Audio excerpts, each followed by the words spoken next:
नमस्कार, मैं अंजलि मिश्रा। स्वागत है आप सभी का हमारे चैनल में।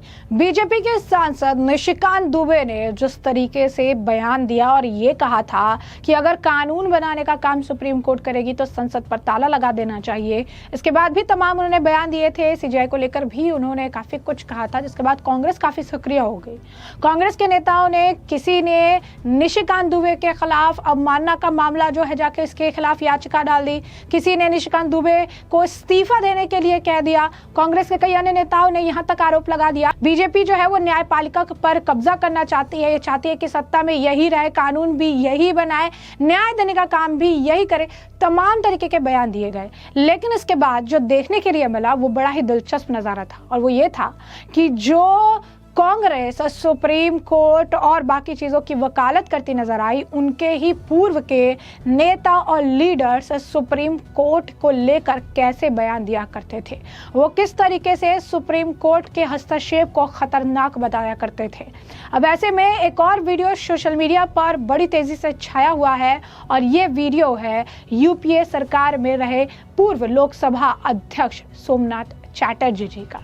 सोमनाथ चैटर्जी का यह वीडियो सोशल मीडिया पर वायरल हो रहा है क्योंकि यहाँ पर वो न्यायपालिका की अत्यधिक सक्रियता को विधायिका के कमजोर होने का कारण बताते नजर आ रहे हैं। उन्होंने कहा कि जिसके पास जवाबदेही नहीं है वे प्रशासनिक निर्णय नहीं ले सकते हैं। तो उन्होंने जिस तरीके का बयान दिया है, अब सोशल मीडिया पर लोग ये कह रहे हैं कि कांग्रेस तो वकालत कर रही थी, कांग्रेस के हिसाब से तो बहुत बड़ा नियम तोड़ दिया गया, न्याय के ऊपर कई तरह के सवाल उठा दिए गए, लेकिन इनके ही लीडर्स के ये पुराने बयान हैं। वहीं दूसरी तरफ अगर हम बात कर ले तो निशिकांत दुबे के बयान से मिलता जुलता बयान अब बीजेपी के एक और पूर्व सांसद ने दिया है, जिनका नाम हरनाथ सिंह यादव है।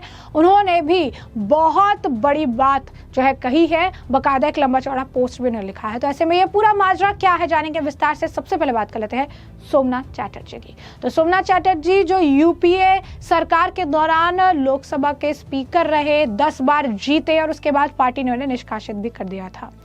सोमनाथ चैटर्जी जब ऑलरेडी आप कह सकते हैं कि लोकसभा अध्यक्ष थे उस दौरान, तो उनका एक वीडियो सोशल मीडिया पर सामने आया है जिसमें वो ये कह रहे हैं कि न्यायपालिका की अत्यधिक सक्रियता विधायिका के कमजोर होने का कारण है।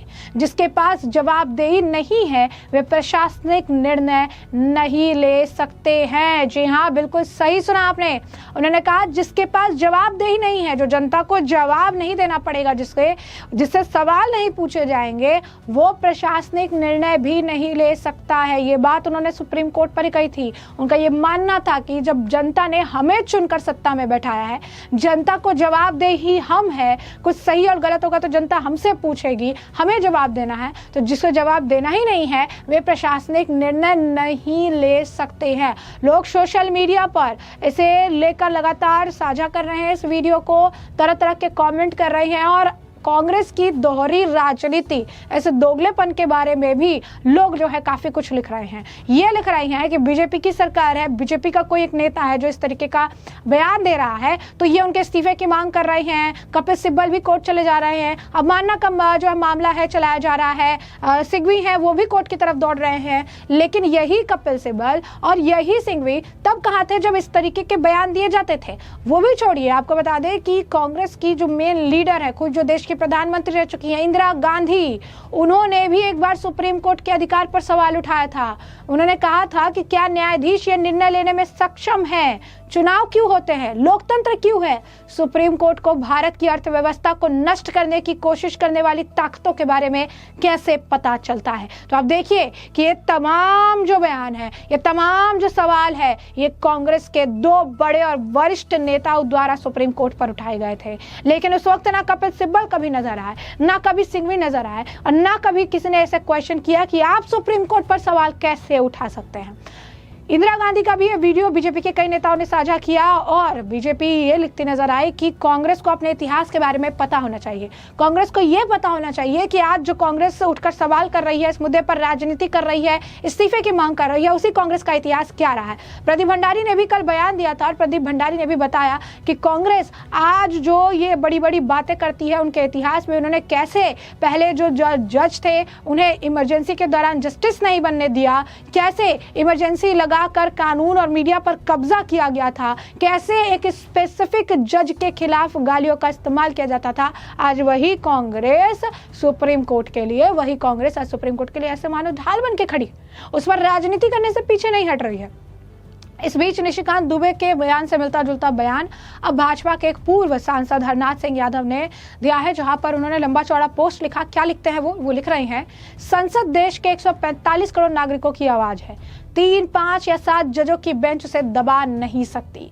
संसद के दोनों सदनों में सर्वसम्मति से 2014 में 99 संविधान संशोधन अधिनियम और राष्ट्रीय न्यायिक नियुक्ति आयोग अधिनियम के साथ राष्ट्रीय न्यायिक नियुक्ति आयोग का गठन किया गया था।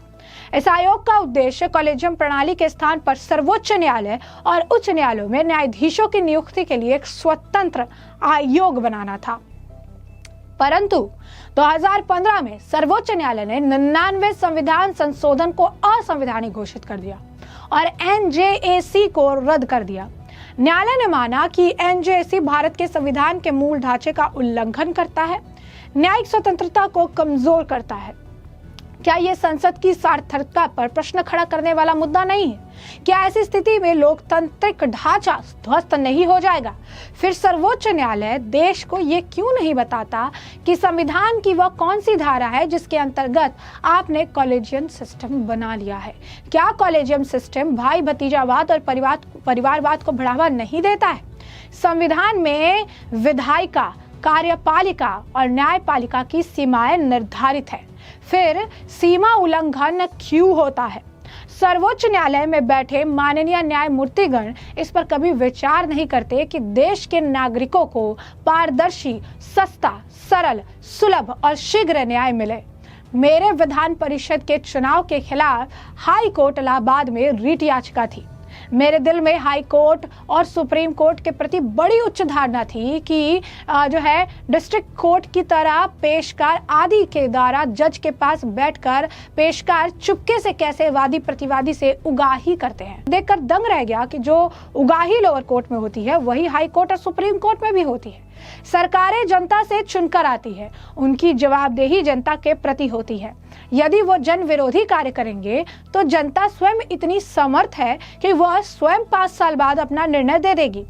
इसीलिए सर्वोच्च न्यायालय को सरकारों को खुलकर काम करने देना चाहिए। और ये तो परम सत्य है कि जब सारे निर्णय, नियम, कानून को स्वीकार करने की शक्ति न्यायपालिका में है तो संसद की गरिमा क्या, संसद का औचित्य ही समाप्त हो जाएगा। इसीलिए सुप्रीम कोर्ट ऑफ इंडिया आम नागरिक को सस्ता, सरल, शीघ्र, पारदर्शी न्याय मिले, इस पर अपनी शक्ति लगाए, चिंतन करिए। न्यायिक प्रणाली की गरिमा आपके हाथ में है, बचा सकते हैं तो बचा लीजिए। जनता मुकदमों की मार से कर्रा रही है और आप जनहित याचिकाओं में अपना सारा समय बर्बाद करने में लगे हो। संसद, विधानसभाओं को अपना काम करने दीजिए। कोई सरकार जन आकांक्षाओं पर खड़ी नहीं उतरेगी तो जनता जनार्दन उनसे हिसाब कर लेगी। जनता के पास अपरिमित ताकत है। तो ऐसे में हमने आपको जो पूरा मामला है विस्तार से बताया है, तमाम नेताओं के बयान भी हमने आपको बताए हैं और इस मामले पर अब आपकी जो राय हो कमेंट सेक्शन में कमेंट करके जरूर से जरूर साझा करिएगा। धन्यवाद।